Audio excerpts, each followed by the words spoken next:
Bonjour à toutes et à tous, merci de nous rejoindre aujourd'hui pour cette nouvelle vidéo en matière de fiscalité. Aujourd'hui, on va vraiment coller à l'actualité fiscale, à la période fiscale. Comme vous le savez, on vous accompagne chaque semaine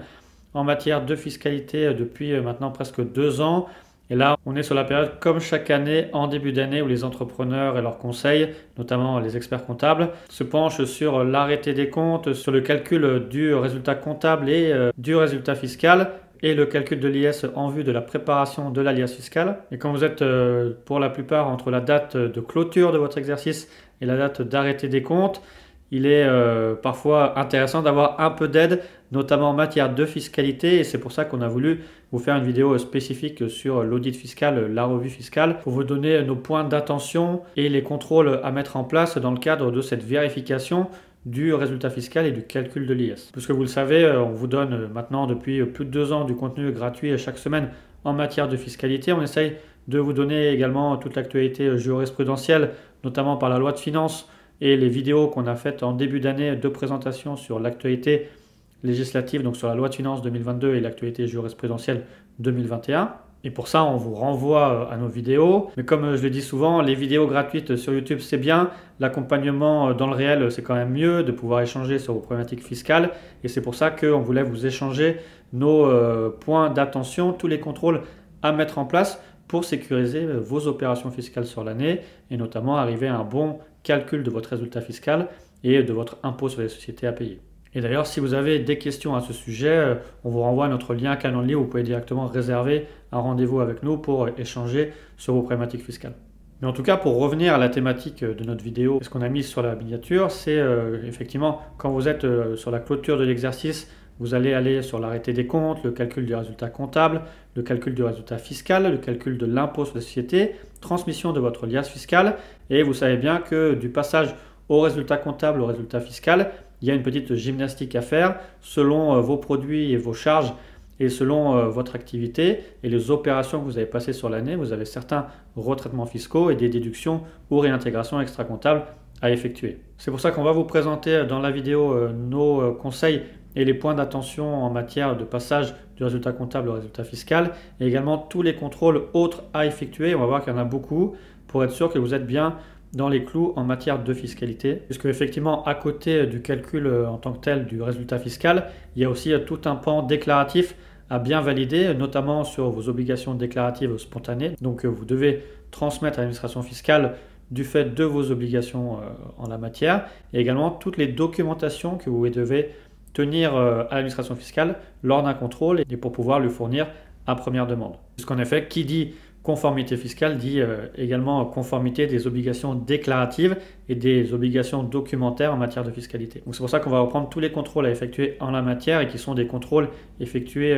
également par l'administration fiscale dans le cadre de son pouvoir de vérification. Alors soyez bien attentifs à tout ce qu'on va énoncer et pour éviter au maximum un contrôle fiscal. Et si vous êtes déjà en contrôle fiscal, on vous renvoie à notre formation spécifique pour comprendre la procédure fiscale et comment contester votre contrôle ou votre contentieux fiscal. Puisqu'on sait qu'un contrôle fiscal arrivera certainement dans votre vie d'entrepreneur et même plusieurs fois dans la vie d'entrepreneur si on veut voir quelques statistiques. Il y a même plutôt plus de chances d'avoir beaucoup de contrôles fiscaux au cours de sa vie d'entrepreneur. Donc voilà, après cette longue introduction, on va vous présenter dans la vidéo certains exemples qu'on a pu voir de notre pratique d'audit sur les sociétés qu'on audite en matière de fiscalité, également tous les contrôles à effectuer pour limiter au maximum les risques de contrôle fiscal et vous mettre au mieux dans votre conformité fiscale à la fois au niveau déclaratif spontané, au niveau documentation et aussi sur le calcul à proprement parler de votre résultat fiscal. Donc c'est tout ce qu'on va voir dans la vidéo, c'est parti.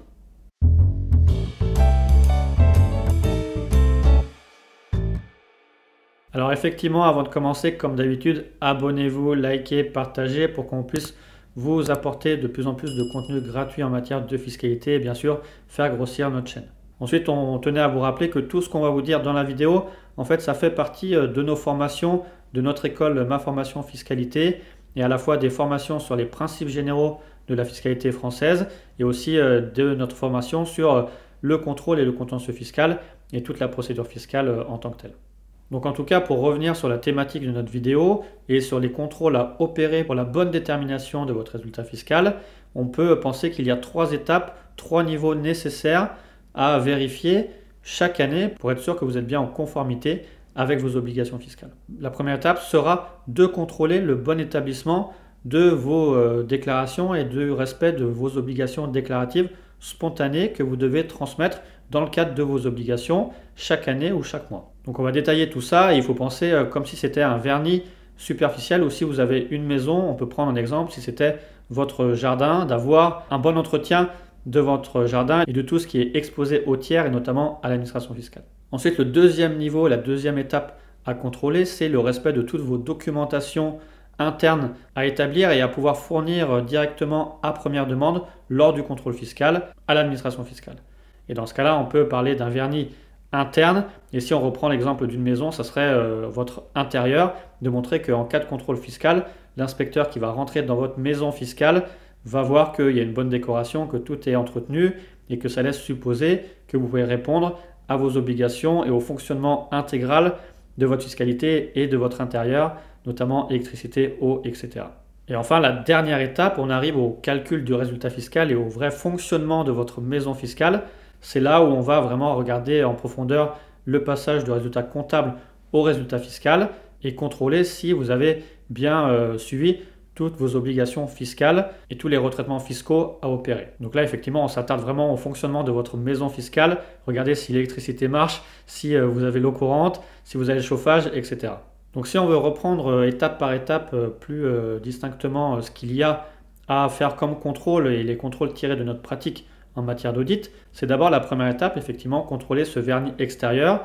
contrôler votre apparence extérieure que vous pouvez donner à l'administration fiscale. Et ça va passer par la bonne tenue de vos obligations déclaratives et à la bonne transmission de ces déclarations à l'administration fiscale en temps et en heure. Puisqu'on voit que parfois les entreprises n'arrivent pas à déposer les déclarations en temps et en heure ou alors ont des manquements déclaratifs au sein même de ces déclarations ou des incohérences qui permettront ensuite à l'administration fiscale de voir justement ces manquements et ces incohérences pour lancer un contrôle plus en profondeur. Et notamment en matière de déclaration, il y en a beaucoup qui existent et ça va dépendre de votre activité. On peut penser aux IFU, aux relevés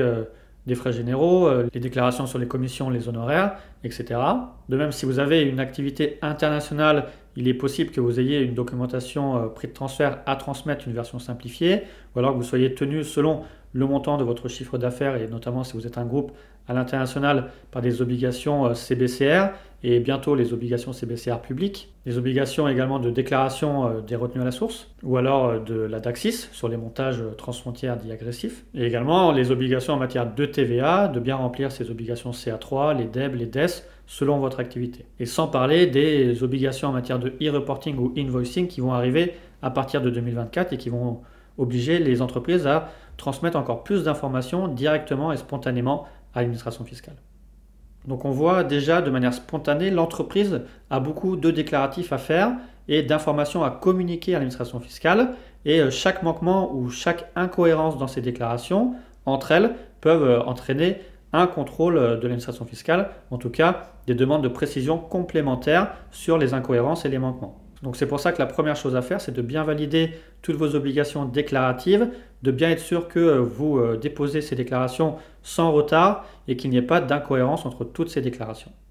Comme ça vous permettra d'avoir ce vernis extérieur et de montrer à prime abord à l'administration fiscale que vous respectez vos obligations déclaratives. Ensuite, maintenant qu'on a validé la première étape, il va falloir valider la deuxième étape et ce vernis intérieur, donc l'intérieur de votre maison fiscale, sur en fait toutes les documentations que vous devez fournir à première demande à l'administration fiscale si elle vient vérifier plus en détail votre situation fiscale. Et bien sûr, le mieux, c'est de pouvoir rentrer dans une maison fiscale qui est entretenue et qui dispose de toute sa décoration intérieure et de toute sa documentation interne. Et par là, il y a beaucoup de documentation qui doivent être transmises dans le cadre d'un contrôle fiscal à première demande à l'administration fiscale. Et si vous n'avez pas ces documentations, ça montre effectivement que votre maison fiscale n'est pas bien tenue et qu'il y a des points à creuser et à vérifier de manière plus ample. Et parmi les documentations classiques à transmettre dans le cadre d'un contrôle fiscal, on peut penser au FEC, à ces fichiers d'écriture comptable. Donc pouvoir transmettre ces fichiers d'écriture comptable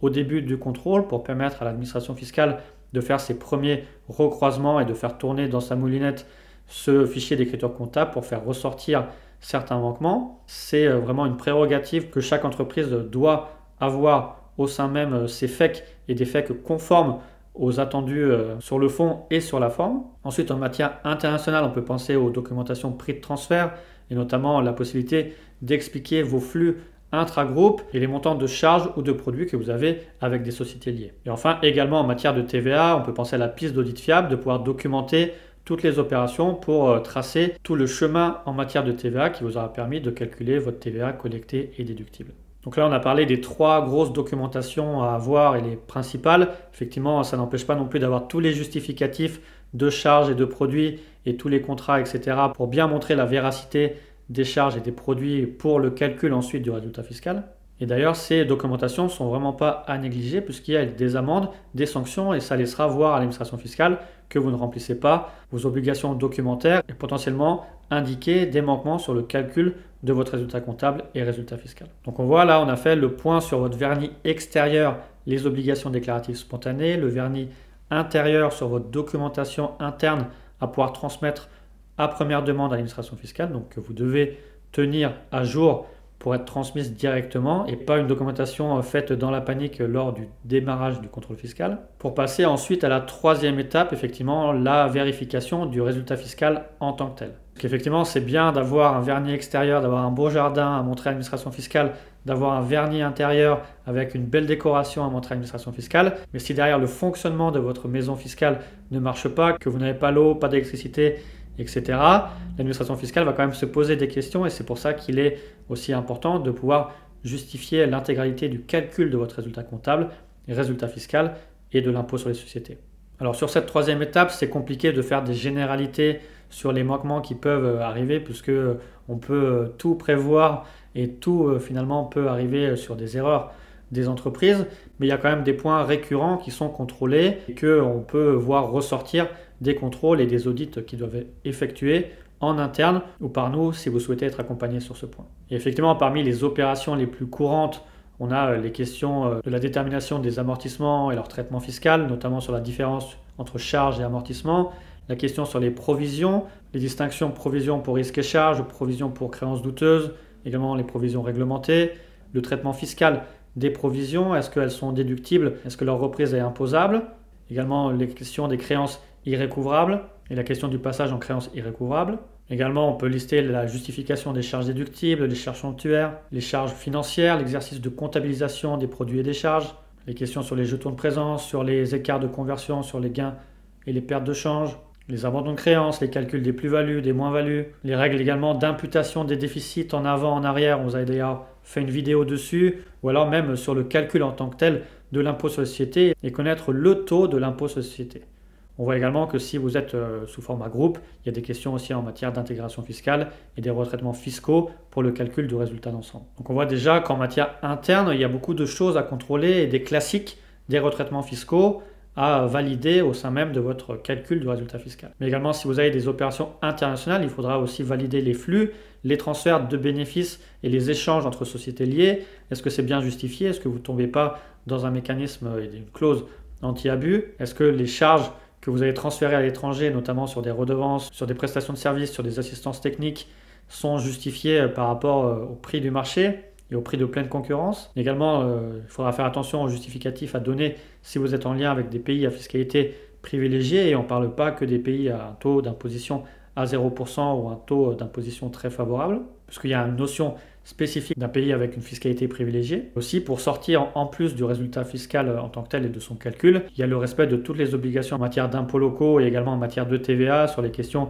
d'exigibilité de la TVA, de TVA collectée, TVA déductible, calcul du coefficient de déduction, territorialité de la TVA. En tout cas, il y a beaucoup de choses à contrôler à la fois sur les résultats fiscaux mais aussi en matière de TVA pour vous assurer que vous êtes sur un bon fonctionnement de vos opérations comptables et fiscales et de la bonne détermination de votre résultat fiscal. Et enfin, en plus de tous ces contrôles, effectivement, il faut regarder toutes les opérations qui ont lieu sur l'année, tous les flux, tous les contrats et toutes les opérations qui sont susceptibles d'avoir eu un impact sur les produits ou les charges de la société au cours de l'exercice. Et également, il faut bien regarder, il faut bien suivre l'actualité jurisprudentielle et également les nouvelles mesures de loi de finances pour être sûr d'appliquer les bonnes règles fiscales. En bref, vous voyez qu'il y a beaucoup de choses à vérifier et que ce n'est pas juste le passage du résultat comptable au résultat fiscal qui vous fera être en conformité fiscale, vous avez ces trois étapes importantes pour valider la conformité de votre maison fiscale. Valider d'abord votre vernis extérieur sur vos obligations déclaratives spontanées, être sûr que vous n'avez pas de retard et pas de manquement sur ces obligations et que vos déclarations sont cohérentes entre elles. Enfin, la deuxième étape, votre vernis intérieur, être sûr que vous avez toutes les documentations en place à fournir à l'administration fiscale en cas de contrôle fiscal et de vérification. Et ensuite, bien sûr, l'étape aussi très importante, troisième étape, de pouvoir valider le calcul de votre résultat fiscal et de tous les retraitements fiscaux, déduction extra-comptable ou réintégration extra-comptable selon votre activité et vos opérations sur l'année. Donc en conclusion, on voit qu'un audit fiscal et une revue fiscale chaque année est quand même essentiel et que vous devez faire ça en interne pour valider justement vos opérations fiscales et être sûr qu'il n'y a aucun manquement qui pourrait alerter l'administration fiscale et lui donner peut-être l'envie de venir vous contrôler plus en détail. Donc dans ce cadre, on vous invite à bien faire ces contrôles et également, si vous le souhaitez, à nous contacter pour qu'on réalise avec vous ces opérations, qu'on vous dise par rapport à votre activité quelles sont les déclarations à effectuer, les documentations à tenir à première demande et également vous aider à calculer efficacement votre résultat fiscal et être en conformité avec votre fiscalité chaque année. Donc dans ce cadre, n'hésitez pas à nous contacter sur notre lien Calendly pour réserver un rendez-vous et qu'on puisse échanger sur votre activité, sur toutes vos obligations fiscales et faire le point avec vous sur vos obligations en matière de conformité fiscale. Donc voilà, on a terminé, on a vu qu'il y a beaucoup de choses à faire pour contrôler. On reste à votre disposition pour échanger sur ces sujets. On a également des formations qui vous aideront de manière autonome à valider ces points, notamment sur les principes généraux de la fiscalité des sociétés ou alors en matière de contrôle et contentieux fiscal pour vous aider s'il est déjà trop tard à contester votre contrôle fiscal. En tout cas, on se tient à votre disposition. Et si vous souhaitez contrôler l'exercice 2021 ou les exercices précédents non prescrits ou alors mettre en place ces revues fiscales et audits fiscaux pour les prochains exercices, on se tient à votre disposition pour vous aider. Donc voilà, merci encore d'avoir suivi cette vidéo et à bientôt.